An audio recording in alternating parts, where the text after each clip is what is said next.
in the endless wind-swept plains of eastern Montana, where the sky pressed down like a vast, unyielding dome, and the earth rolled out in waves of golden grass, broken only by distant, jagged peaks.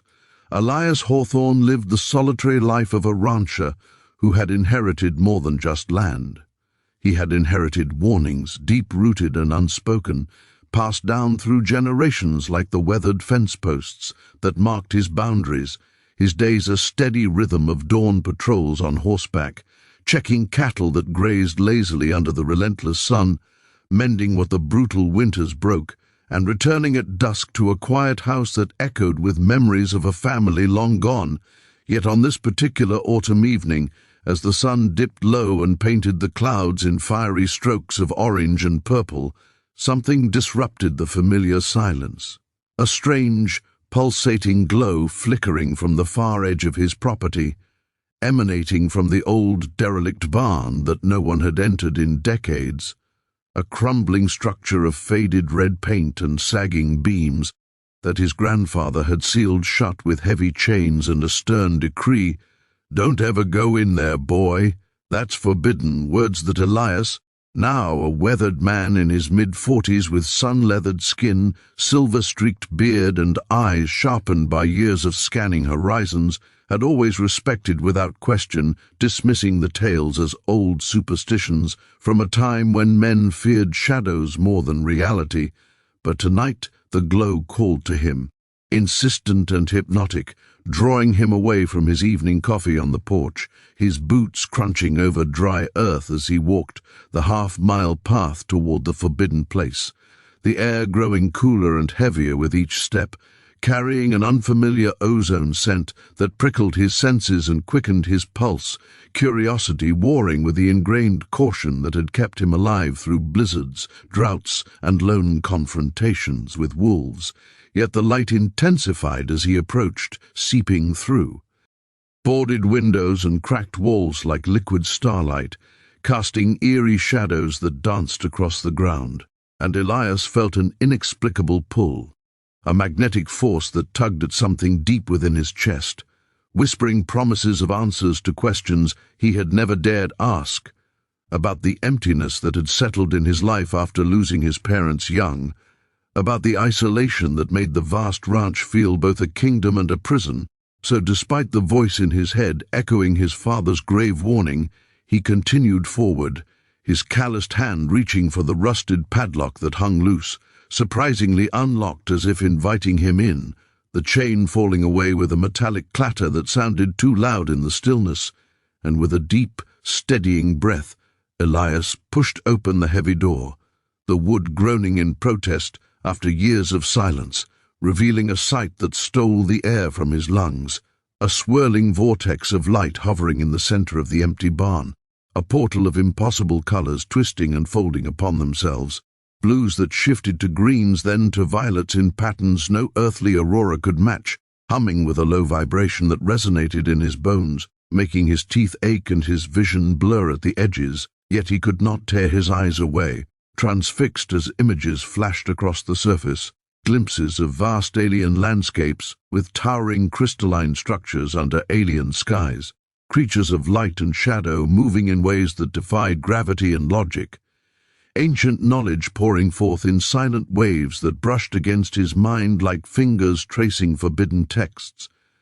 And Elias stepped closer, the warnings fading to a distant murmur as wonder overtook him, his hand outstretched toward the shimmering edge, fingers trembling not from fear, but from an overwhelming desire to touch, to understand, to possess whatever power lay beyond. For in that moment he felt small and insignificant against the grandeur unfolding before him, a mere rancher who tended beasts and land when entire universes beckoned, and as his fingertips brushed the surface, a jolt surged through him, electric and intoxicating, flooding his thoughts with visions of infinite possibilities, control over weather, endless prosperity, immortality amid his beloved plains, temptations that drowned out the fading echo of, "Don't, that's forbidden," igniting a hunger he had never known. the rancher's rational world cracking like dry earth under summer heat, and in looking where generations had averted their gaze, Elias crossed an invisible line, the portal responding to his touch by pulsing brighter, drawing him deeper into its embrace, threads of ethereal energy wrapping around his arm, pulling gently yet insistently, his body leaning forward as knowledge and power began to seep into him, altering something fundamental in his core, eyes widening with a mix of ecstasy and dawning terror. For he realized too late that the forbidden was not just seeing, but becoming part of what lay beyond, the unthinkable decision crystallizing in that suspended instant, to step through or pull away. But the allure proved too strong, his foot lifting as the barn around him faded, the Montana night vanishing behind a veil of swirling light, leaving only the rancher and the abyss he had chosen to embrace. The consequences, yet unseen but already weaving their dark threads into the fabric of his world, setting the stage for a transformation that would ripple far beyond the lonely plains. The first light of morning crept over the Montana plains like a hesitant intruder, touching the frost-kissed grass and turning it silver. But inside Elias Hawthorne's soul there was no light left, only a cold, expanding hunger that had taken root the moment his fingers had crossed the portal's edge. He stumbled out of the barn just before sunrise, the heavy door slamming shut behind him with a finality that echoed across the empty fields. His clothes hung loose on a frame that seemed both stronger and strangely hollow, his eyes now carrying a faint luminescence that pulsed in rhythm with the distant, hidden vortex. The ranch that had been his entire world for 45 years suddenly felt small, fragile, temporary. The cattle lowed nervously in the corral, sensing the shift in their master, backing away as he passed with a stride that no longer quite touched the ground the way it once had. Elias entered the farmhouse, the familiar creak of the porch steps now sounding like a warning he no longer heeded. The kitchen smelled of coffee left too long on the burner, bitter and scorched. Clara, his wife of 20 years, the one steady anchor in his drifting life, stood at the sink washing the same mug over and over, her shoulders tense. She had waited up all night, worry carving new lines around her gentle eyes. When she turned and saw him, her breath caught. "Elias, what happened to you?" Her voice trembled, not with fear yet, but with the instinct of a woman who had loved a man long enough to recognize when something vital had been torn away. He did not answer at first. Instead, he stared at her as though seeing her for the first time, or perhaps as though seeing what she could become: fuel, conduit, key. The voices inside him, ancient and patient, began their persuasion. They did not shout. They whispered with the intimacy of old friends. "She is part of this world," they said, "this limited, dying world. Offer her eternity. Open the way wider. Make her the bridge." Elias felt power surging through his veins like liquid starfire, promising that with one more sacrifice, the portal would stabilize, grow large enough to bring through wonders beyond imagining. Cities of light, endless harvests, bodies that would never age or ache. All he had to do was lead Clara to the barn. All he had to do was let her look. She stepped toward him, reaching out to touch his face. "You're burning up. Let me call Doc Harlan." Her hand brushed his cheek, and in that instant the entities recoiled, hissing at the warmth of her ordinary human love. Elias jerked away as though her touch scalded him. "Don't," he said, the word coming out layered, his own voice overlaid with something vast and echoing. Clara froze. "Elias, you're scaring me." Tears welled in her eyes, but she did not back down. She had never backed down from him, not through bankrupt seasons, not through the miscarriage that still haunted their quiet nights, not through anything. That steadfast courage now doomed her. By midday the sky had turned unnatural, clouds swirling in impossible spirals directly above the ranch as though the atmosphere itself were being stirred by an unseen hand.